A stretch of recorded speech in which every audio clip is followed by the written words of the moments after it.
एक बार फिर से आप सभी का स्वागत है हिंदी आंगन में। सूर्य सी चमक यदि पानी है, सूर्य सी चमक यदि पानी है तो जलन भी सूर्य से मिलती है, किंतु बेपरवाह निरंतर प्रयास करने वालों को ही मंजिल सफलता की मिलती है। चलिए इन्हीं पंक्तियों के साथ शुरू करते हैं अपनी क्लास। हमारी क्लास आज अलंकार विषय पर चल रही है, जो कल चल रही थी, जिसमें हम अलंकार के 4 भेद छेका अनुप्रास, वृत्त्या अनुप्रास, लाटा अनुप्रास पढ़ चुके थे। 3 हम लोगों ने पढ़ लिए हैं। अब हम पढ़ेंगे श्रुत्या अनुप्रास और अंत्य अनुप्रास। हम लोगों ने देखा कि छेका अनुप्रास में क्या होता है, जहाँ 2 वर्णों की आवृत्ति होती है वहाँ छेका अनुप्रास होता है। 2 से अधिक वर्णों की आवृत्ति हो तो वहाँ पे वृत्त्या अनुप्रास होगा। और लाटा अनुप्रास कहाँ होगा, जहाँ पूरी पंक्तियों की आवृत्ति होगी। यानी कि ये मैं पिछली वीडियो में बता चुकी हूँ, आप लोग वहाँ जाकर देख सकते हैं विद ट्रिक। तो आप लोग ट्रिक के साथ भी वहाँ पर सीख सकते हैं कि वृत्त बनेगा तो मतलब बहुत सारे वर्ण होंगे तभी वृत्त बनना संभव होगा, और 2 वर्ण होंगे तो वृत्त बनना तो संभव नहीं होगा, तो छेका अनुप्रास ही होगा। तो उसी तरीके से लाटा अनुप्रास में जो ऊपर वाली पंक्ति है वही नीचे वाली पंक्ति होगी, लेकिन दोनों का अर्थ विपरीत निकलेगा, दोनों में विलोम शब्द होंगे। ये हमने कल पढ़ा। आज पढ़ते हैं हम लोग श्रुत्या अनुप्रास। ठीक है, श्रुत्या अनुप्रास में जैसा कि आपको नाम से प्रतीत हो रहा है, श्रुत्या यानी कि सुनने में एक जैसा लगना चाहिए। जो वर्ण आएगा वो सुनने में एक जैसा आएगा। तो परिभाषा देखते हैं, जिस पंक्ति में एक ही उच्चारण स्थान का वर्ण आए वहाँ श्रुत्यानुप्रास होगा। देखिए इसका हम एक उदाहरण देख लेते हैं। तुलसीदास सदा बसत तीर नीर के पास। अब इसको कैसे पहचानेंगे, तो आप ध्यान से देखिए, ये जितने भी हमारे वर्ण आए हैं, ये वर्ण है, ये वर्ण है, ये है, ये है, ये सभी क्या हैं, दंत्य वर्ण हैं। क्या हैं, दंत्य वर्ण। द से बोला जाता है, बोलकर देखिए, त स ल ये सब क्या हैं, ये दंत्य वर्ग के हैं। जब वर्णमाला पढ़ते हैं तब इसका हम लोग वेद पढ़ते हैं, वर्ग पढ़ते हैं कि कंठ है, तालु है, दंत है, क्या क्या है। तो ये सभी दंत्य वर्ण हैं और यहाँ तक ये सभी दंत्य वर्ण हैं। तो इस प्रकार हमें ये पहचानना होगा, यदि एक ही वर्ग के वर्ण आए तो चाहे दंत्य हो, चाहे कंठ के हो, चाहे तालु के हो, स्वर एक जैसा निकलेगा तो वहाँ पर श्रुत्यानुप्रास होगा। इसमें इतना ही होगा। लास्ट में हम पढ़ लेते हैं अंत्य अनुप्रास। अंत्य अनुप्रास देखिए, इसका नाम ही आपको इनके सभी के नाम से ही पता चल जाएगा। यानी कि अंत में अनुप्रास, यानी अंत के वर्ण पीछा करेंगे। ठीक है, तो हम लिख लेते हैं, जिस पंक्ति के अंतिम वर्ण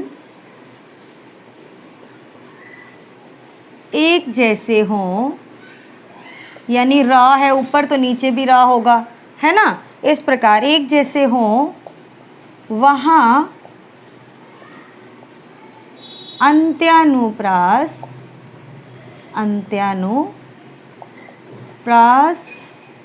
अलंकार होगा।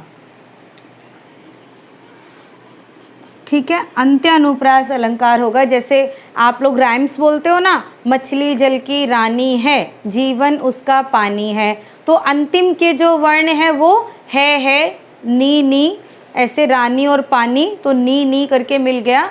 इसी से हमें समझना होगा कि जो अंत में हमारा वर्ण आएगा वो ऊपर वाली और नीचे वाली लाइन में एक जैसा होगा, वहाँ पे अंत्यानुप्रास मिलेगा। देखिए जैसा कि मैंने आपको बताया ना कि ये ऊपर वाली लाइन में और नीचे वाली लाइन में एक जैसा होना चाहिए। जैसे ऐसी वाणी बोलिए मन का आपा खोए, औरन को शीतल करे आपहु शीतल होए। तो इसका मतलब ये कि हमारे जितने भी दोहे होंगे जिनके अंतिम राइम्स बन जाएगी, अंतिम जो स्वर होगा वो एक जैसा संबोधन करेगा। जैसे मैंने अभी आपको बताया मछली जल की रानी है, जीवन उसका पानी है, बच्चों की जितने भी राइम्स होते हैं, या आपके दोहे हो गए जिनके अंतिम वर्ण खोए होए एक जैसे मिल गए, बस इतना ध्यान रखना है अंतिम में एक जैसा होना चाहिए, तो अंत्यानुप्रास। इस प्रकार हमने अनुप्रास के पांचों भेदों को जाना। मुझे उम्मीद है कि आपको बहुत अच्छे से समझ में आया होगा, और फिर भी अगर कोई कमी रह गई हो, कुछ समझ में ना आया हो, समझना चाहते हो, तो आप मुझे कमेंट बॉक्स में लिखकर भेज सकते हैं। इसके अलावा हम आगे पढ़ेंगे शब्द अलंकार में श्लेष अलंकार है, वक्रोक्ति अलंकार है। तो श्लेष अलंकार को पहले पढ़ेंगे, वक्रोक्ति अलंकार को बाद में पढ़ेंगे, क्योंकि श्लेष अगर समझ में आएगा तो वक्रोक्ति बहुत आसानी से समझ में आएगा। तो इसको देख लीजिए, आप लोग नोट कर सकते हैं और स्क्रीनशॉट भी ले सकते हैं। श्लेष अलंकार जो है वो संस्कृत के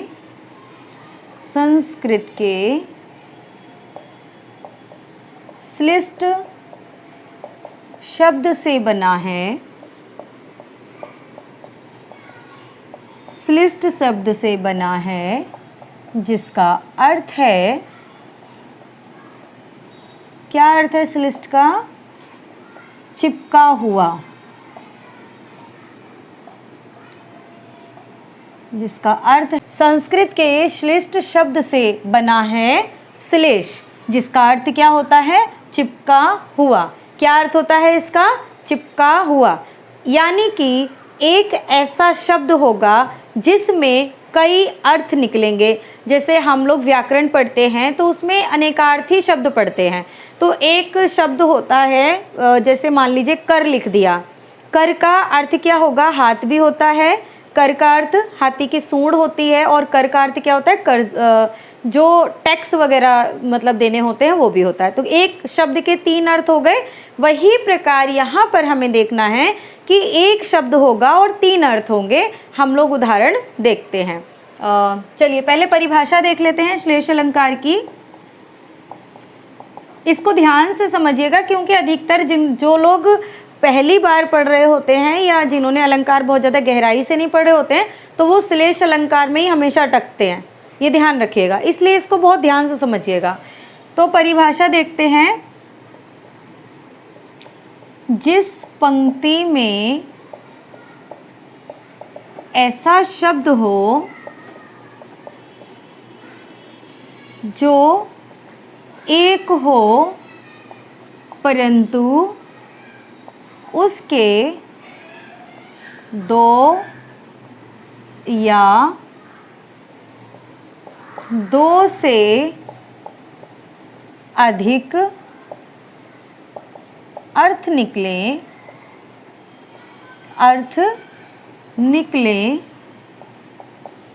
तो वहाँ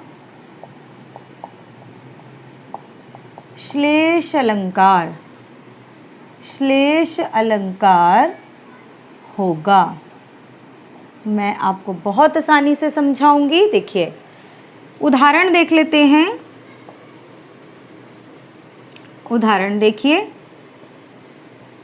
सुबरन को ढूंढत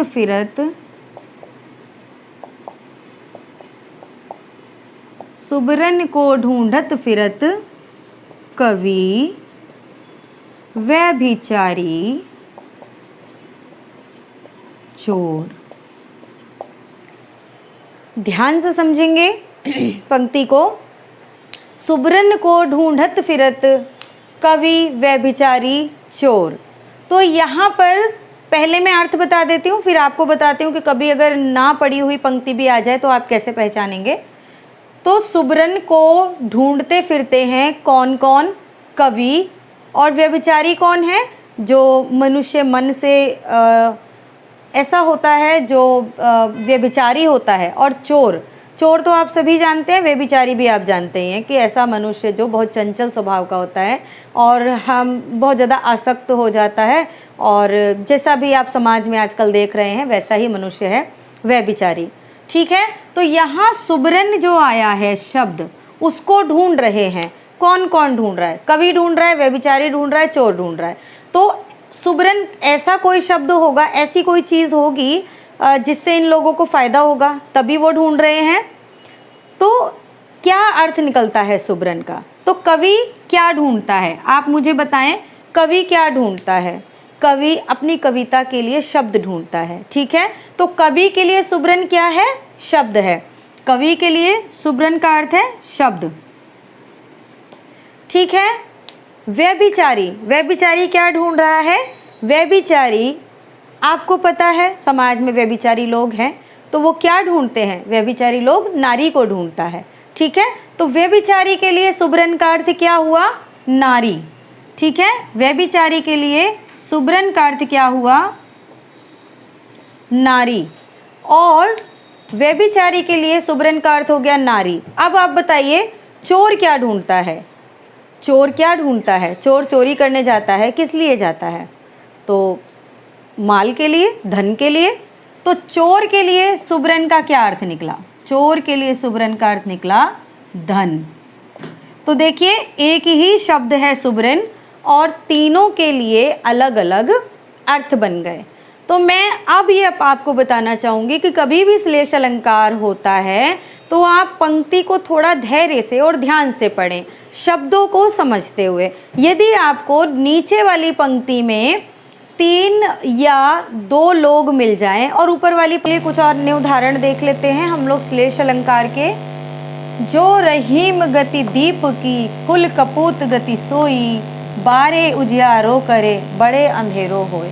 तो देखिए इसका अर्थ कहा गया है कि जिस प्रकार की अवस्था, जिस प्रकार की गति दीपक की होती है, दिया जो होता है जिससे हम उजाला करते हैं, कुल के कपूत की गति भी वैसी ही होती है। कपूत का अर्थ मैंने कल भी आपको बताया था जब हम लोग अनुप्रास अलंकार पढ़ रहे थे। तो पूत कपूत तो का धन संचय, पूत सपूत तो का धन संचय, है ना, इसका अर्थ भी मैंने कल बताया था।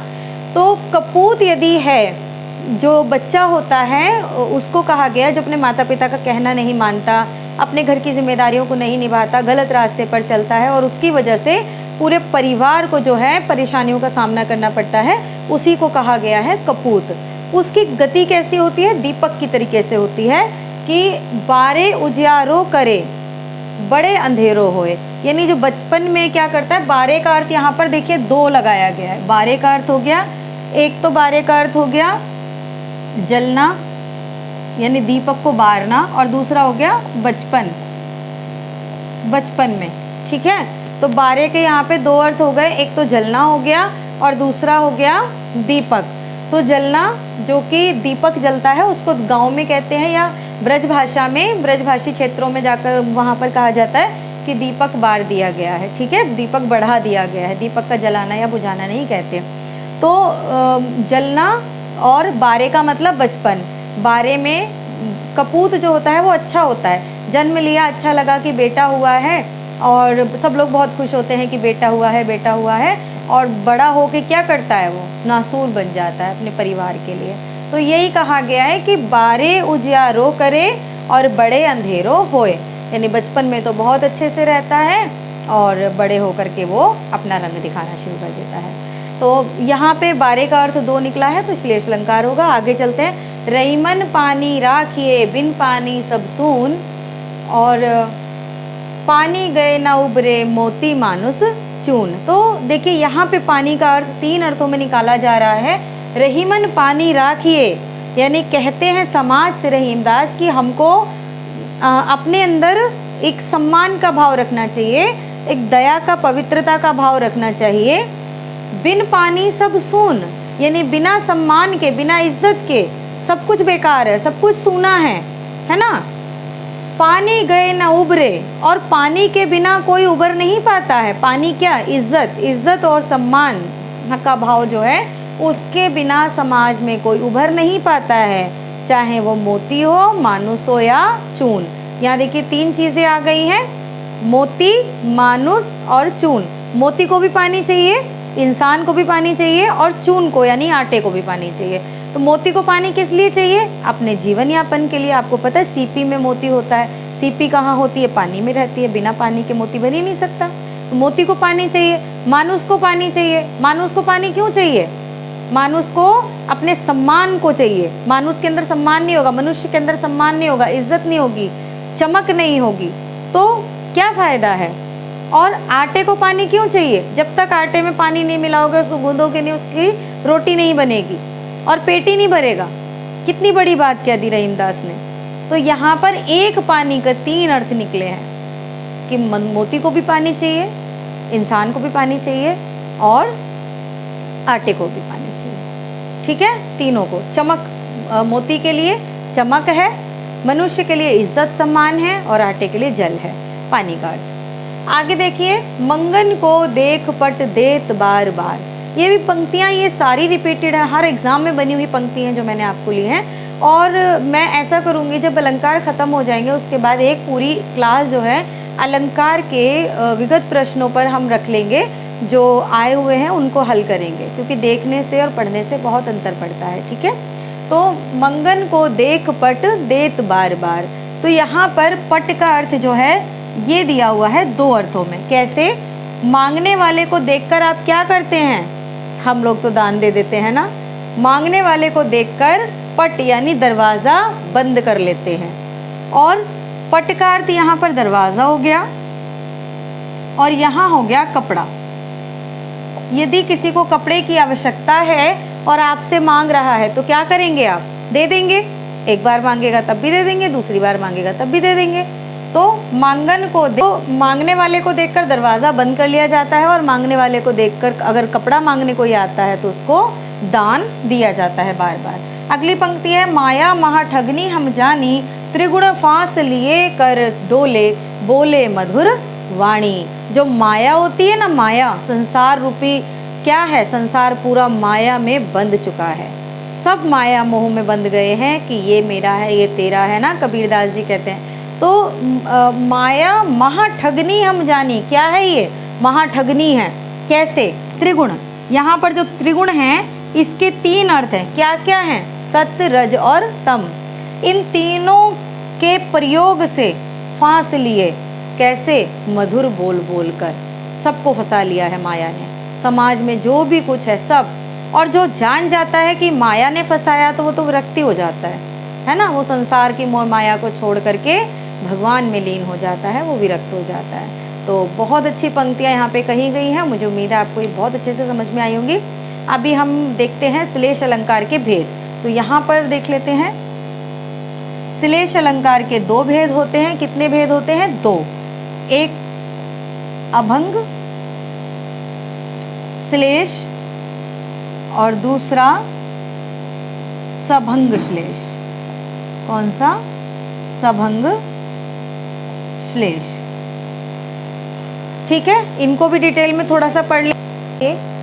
अभंग अलंकार, जब शब्दों को बिना तोड़े 2 या 2 से अधिक अर्थ निकले। यानी जैसे हम देख रहे हैं कि सुबरन हमने देखा था तो उसको बिना तोड़े ही अर्थ निकला था, देखिए, तब वहाँ पर अभंग श्लेष अलंकार होगा। मैंने ये पंक्ति आपको बता भी दी है, समझा भी दी है, लेकिन फिर भी एक बार मैं बताऊंगी। सुबरन शब्द है, इसको तोड़े बिना ही इसका अर्थ 3 प्रकार से निकला था। तो यानी अभंग, भंग नहीं किया गया। अ माने बिना, अ मीन्स बिना, भंग माने तोड़ना।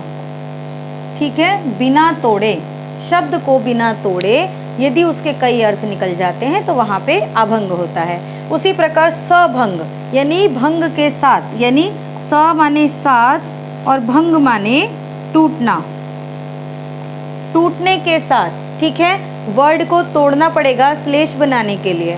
तो चलिए देखते हैं, जब शब्द विशेष से श्लेष का अर्थ निकालने के लिए उसे तोड़ा जोड़ा जाता है तो वहाँ सभंग श्लेष होता है। जैसे चिरजीवो जोरी जुरे, क्यों ना स्नेह गंभीर, को घटिए वृषभानुजा वे हलदर के वीर। तो देखिए ये जो पंक्ति है, इस पंक्ति में कहा गया है वृषभानुजा वे हलधर के वीर। यहाँ पे 2 शब्द हमें मिल रहे हैं, वृषभानुजा और हलधर। तो वृषभानुजा मतलब कहा गया है, वृष जो थे राधा के पिता थे, और उनकी भानुजा अनुज वृषभ की पुत्री कौन हुई? राधा। और वहीं वृषभ किसको कहा जाता है? बैल को। और तो वृषभ की पुत्री कौन हुई? गाय। तो इस प्रकार वृषभ की ये वृषभानुजा के दो अर्थ निकलते हैं, राधा और गाय। उसी प्रकार हलधर, हलधर का अर्थ क्या हुआ? धारण, हल को धारण करने वाला। क्या अर्थ हुआ? हल को धारण करने वाला। कौन हुआ हलधर? एक तो कृष्ण के बड़े भाई बलराम थे, जिनको दाऊ भी कहते हैं, वो हल को धारण करने वाले हैं। और दूसरा कौन है हल को धारण करने वाला? बैल। ठीक है, दूसरा है बैल, जो खेतों में जोता जाता है, वो हल को धारण करने वाला है। तो इस तरह से यहाँ पे राधा और गाय वृषभानुजा हो गए, और बलराम और बैल, ये इसका अर्थ निकला। तो यहाँ पे हमें वर्ड को तोड़ना पड़ रहा है। हल धर, हल को धारण करने वाला, वृषभानुजा यानी वृषभ की पुत्री, चाहे वो बैल की पुत्री हो या वो उनके पिता हो, राधा के पिता, लेकिन इसको तोड़ने के बाद निकल रहा है। जबकि सुबरन को हमने तोड़ा नहीं, बिना तोड़े ही उसका अर्थ निकल गया। तो मुझे लगता है बहुत अच्छे से आप लोगों को श्लेष अलंकार समझ में आया।